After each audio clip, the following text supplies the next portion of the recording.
Hello everyone. In today's Inside Out with Bats, we have Malolan Rangarajan, the assistant and strategy coach of St. Kitts and Nevis Patriots team in the Caribbean Premier League. Malolan, first of all, thank you so much. How are things back home? First of all, thank you, Barak, for having me on this show. It's a real pleasure to be here. Uh, Things are all right. I'm pretty much enjoying myself now because, I don't know if it's the right thing to say that, but luckily, fortunately for me, I'm a father now. So my hands are full with taking care of my son. And other than that, I'm just fingers crossed waiting for CPL to start and just get a clearance to start traveling and get things underway. That's great to hear, Malo. So, how excited are you, Malo? A new role, new challenges. It is very exciting. There's no doubt about it. But I consider myself very lucky. The genuine feeling inside me is now of being very grateful and thankful for how things have panned out. Because the opportunities which have come my way have certainly been something out of the blue, and I consider myself very to have lucky and fortunate to have landed this role. So yeah, it is a brilliant opportunity. I'm looking forward to getting there to the Caribbean. We have a very good support staff, existing experienced support staff, looking to learn from them, and the team also is a good mix of experience and young cricketers. So looking forward to doing something St. Kitts have unfortunately not done in the past, is winning the tournament. So, Malo, as you said, this is the new role. Looking forward to it. But how was the draft process? Because it was completely online, right? Everything was online. You have to make a lot of calls. Would have spoken to a lot of people. CPL to me is a completely different kettle of fish. The way it works, the draft process. Um, so, so initially we had retained the core of our West Indian players. Just to name a few, we had retained Devin Lewis, Fabian Allen, Sheldon Cottrell, Raid Emirates is our captain. We also drafted in, signed, not drafted is wrong, but transferred in Dinesh Ramjan from TKR. All this was before the draft, and we also had the option of signing 4 overseas players before the draft started. So we had ended up signing 4. In our minds, we were very clear that we wanted experienced cricketers and would have a presence in the dressing room. So we had got in Chris Lynn, Sohail Tanvir, Rassi van der Dusen from South Africa, and Ish Sodhi as our wrist spinner. So more or less, by the time we got into the draft, we had about 11 cricketers. And in the CPL, the rule states that your squad should have a maximum of 17 players. So the draft was pretty much straightforward. We just had to fill in our gaps. We just had 6 picks to go with. So it was more about defining roles, and the head coach Simon Helmet, with obviously the captain's inputs, we came up with what we thought were the gaps in the team, and also keeping in mind the conditions that might be prevalent in Trinidad, because that's where the tournament is slated to take place as of now. Keeping those things in mind, we just look to fill in the gaps. Yes, it was. Uh, uh, it is really different. It wasn't like this. All this what I explained happened in the last between February and June. So it's not something which took part in, like, say, 1 month. So the signings and the retainers took place a lot earlier. The draft happened sometime in June. So obviously 1 week before the draft, there were a lot of phone calls going up and down between the management deciding what we wanted. But it was pretty much a small draft which happened on a Zoom call, unfortunately because of the COVID situation.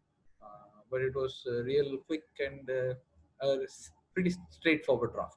So, Malalan, now that everything is confirmed, the CPL 2020 is going to happen. What's the talk going on between the teammates, coach, the support staff? What's the talk going on? Tell us about that. Honestly speaking, now there are a lot of things still unsettled with regards to traveling. let's take my example here. Where the commercial flights are not functioning now, so we're figuring it out. So, and we're figuring out travels for all the players, not only the support staff. So, we really haven't gotten down to you know talking about cricket and things like that, because we're sorting out all the logistical headaches as of now. But yeah, we have been in constant dialogue with the captain and the head coach, thinking of what can be done, planning sessions, practice sessions, and there are a lot of uncontrollables in the state of quarantines and protocols. So even though the CPL is about 30-35 days from now, we are still planning in the stage of planning of how we want things to be. We're still waiting to hear what are the protocols set by CPL, even though there is an ICC standard been given out. CPL, being its own league, will come up with its own protocol. So we're waiting on that. We are also side by side planning our own SOPs. So SOPs, obviously standard operating procedures, protocols, whatever how we like to call it. So yeah, so it is really still in its logistical and administrative planning process now. It's not gone down to the nitty gritties yet of talking to each individual. And yes, we did have chats with individuals after the draft, welcoming them into the team. But that's where it stands as of now. So, Mala, as you said, there's going to be some protocols here. Could be a quarantine period, 14-day period there. So, players need to be mentally really strong, right? They have to get their focus back on the game. There's lots of things that have happened for the last 3-4 months. What's going to be the biggest challenge for you guys as a team and as on the whole for all the teams? What do you think is going to be the biggest challenge? Just to set the record straight regarding the quarantine period, we still don't know. It might be 14 days, it might be 7 days. It is different for each country in the Caribbean, so we're still waiting on that. Having said that, I have a very different take to this. I don't know if everyone sees it this way. I see it as a level playing field for everybody. It is not like only Sen kids are the ones who have not played cricket at all. Everybody in this world has not played cricket for a long time, except maybe a few of the West Indies players who are part of the Test series now. But otherwise, I think it is a level playing field. No one, even from a coach's perspective, I have not had time to go to the ground and work on my skills as maybe throwing or fielding. Everybody, be it the support staff, be it the players, all oppositions, everybody, I think are on a level playing field, and so that is, to me, that is going to be a challenge. People are talking about the new normal in life. I think there's going to be a new normal in cricket also, about how teams start preparing, because we're going to be crunched for time. The intensity of the CPL also will be very interesting to see for me, because again, like you said, people haven't played for 3-4 months, and having a turnaround period of 2 weeks of preparation, 2 to 3 weeks of preparation, then get into match time. You don't know how it is going to be. It is not like you can foresee and say this is what is going to happen. We're going to be learning. We'll have a lot of data on how bodies react after 2 weeks of preparation, after 3-4 months, because this is going to be a first. We hear people taking off for a month max and then coming back. Now being off for 3-4 months, you never know what is going to happen. We can't be sure that this is how the body is going to react. So we have to take. So these are obviously part of our plans. Managing the workload and keeping the time in mind. So I think this is going to be the challenge. The challenge being that this is a new normal. All teams have the same challenge. It's not like this is just only for one team here. This is going to be the same thing for any tournament, any league, any international series coming in the future.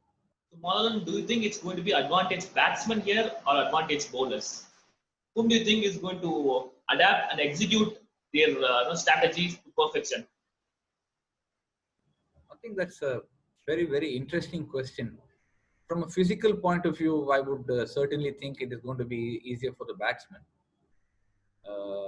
And toughest, obviously, is going to be for the medium pacers. And also, not to forget the intensity levels on the field for fielders. So you have, fielders going from hotspot to hotspot every over, running the length of the field after the end of each over. So it is really interesting. But to state the obvious, it will be tougher for the medium pacers. But again, like I said earlier, we'll only have answers once we get into it. It is not going to be how it used to be. We don't have data. We don't have experience in this yet. We'll only know now how people. We can only be prepared thinking based on what we know. We can only prepare that way. And I'm pretty sure there are going to be new findings and new ways to practice and manage workloads once the CPL begins. On Test cricket is back. West Indies won the first Test. There's a lot of buzz going around. We have CPL that's pretty much up and running. We've got all these. The cricket news is basically back. A lot of people are talking about cricket. How do you see that on the whole with regards to West Indies cricket and CPL happening? How important is this Test series actually? I mean, now you are in a situation where any kind of sport is very welcome. I mean, you have the football come back. It started with the Bundesliga. Now the Premier League is back, and all sorts of leagues around the world is back. But being a cricketer, there's nothing like seeing cricket on TV. And the first Test match was. I mean, even if you had cricket being played every day, it was a brilliant Test match. With all the controversy with the playing 11s of the England team, it had all the perfect mix of what you'd say in India masala. It had all the controversies of masala, and it was a brilliant Test match. And alluding to your point about how West Indies are having things up and running with the international series and the CPL. I mean, they've been touch wood. They've kind of controlled the coronavirus very well in their respective countries and islands. And West Indies is a cricket-loving country. Even though there won't be crowds now, I'm pretty sure it brings in a new opportunity for people to catch their favorite cricketers on TV. And any sort of entertainment, be it through TV or in front of your eyes, people are going to be just waiting for it to come back. Do you see the protocols, probably the 14-day preparatory camp as an opportunity for players to bond better and understand certain things much better than what it used to be earlier, because it used to be hectic traveling. Now things are pretty much slowed down. Everyone needs to take their time. So do you see this as an opportunity for players to bond better, and that would really help them perform better on the field? Yes, absolutely. If you see, we have this unfortunate situation with the pandemic. So you're forced to travel in earlier, spend some time in quarantine if there is a quarantine period, and then you either ways have to have training sessions, be it the pandemic or not. You do congregate together a couple of weeks before a tournament. Yes, with the quarantine period, we will have to come up with other ways of finding the team to bond with each other. So it is a brilliant opportunity for all the members of the team knowing each other better.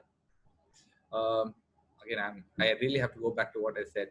We're going to learn as it goes, and I'll be able to give you a concrete answer of saying, yeah, this really worked for us, maybe after in 6 months' time. Marlon, at times I felt that being a player is a far more better place to be in than being a coach, because things are not exactly in your hands. You're just sitting outside the boundary line and you're just hoping and praying that things happen as expected or as planned. How difficult it is to be a coach. I mean, I had a taste of it, even though I'm part of a league team here in Chennai. We took the conscious decision of me not playing and, mimicking a coach's role.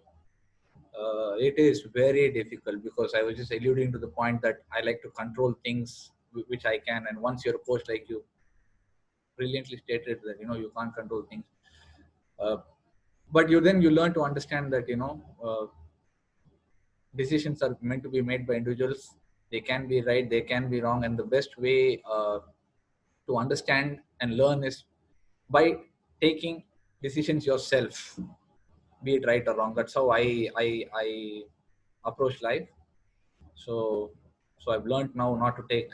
Not that I've been coaching for a very long time, but I've learned that I just try to think that it's better that let go of what I might think is right at that point. We can obviously sit down after the match is over and talk. Maybe you could have done this, done that, but at that point in time, I believe the cricketer thinks this is the right thing to do, and he'll learn if it is right or wrong later.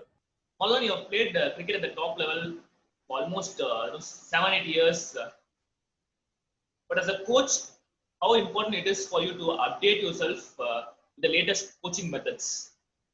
Because you're going to be training, you're going to be coaching a lot of cricketers at the top level. It's different, right? Being a player and being a coach. Luckily for me, I played the game till about 10 months back, and I'm obviously in touch with the uh, latest trends in cricket, if that's how we want to term it. But having said all this, I think it is very important to, for me, at least learn from the cricketers in my CPL team, St. Kitts and Nevis Patriots, a lot of international experience, and also from the support staff, the head coach Simon Helmet. He's got a very, very impressive CV. He's been part of successful teams around the world. So I'll be looking to learning from this, and also with all this COVID situation around the world, I did want to finish a few courses by the end of this year, but unfortunately things have just gone out of hand. So I just believe, as a cricketer, also it was very important to prepare. The same applies for being a coach, preparing yourself, updating yourself, both from a technical perspective. And once you stop playing, the risk you undergo is not knowing the current trends of the mindset of cricketers. So it is not necessary what cricketers think in 2020 is the same as what they will think in 2025. So it is very important. I feel there should be a human element and human touch between the coach and the players first, and that only comes by understanding what this generation of cricketers think. It might have been completely different in 2010, 2015 to what it is in 2020, and I'm 100% sure it's going to be different 10 years down the line. So it is, I think that is the most important thing is to understand how the cricketers are as human beings first, what are their likes, their dislikes, and then you get into the cricketing aspect. Cricket also, having said that, cricket also changes. The way IPL was or CPL was played in 2010, 2015 is completely different to how it is being played now. It will be different in 10, 15 years time. So it is very important to keep up with the changing trends, and that only happens if you're constantly in touch. For the technical aspect is by constantly educating yourself and coaching youngsters. That's the best way you learn. Malalan, it was wonderful listening to you. Thank you so much. Wish you good luck, Malalan. Thank you so much, Max. We need all the luck with this current situation around the world. Thank you so much for that. Hopefully things go well and everyone stays safe and healthy.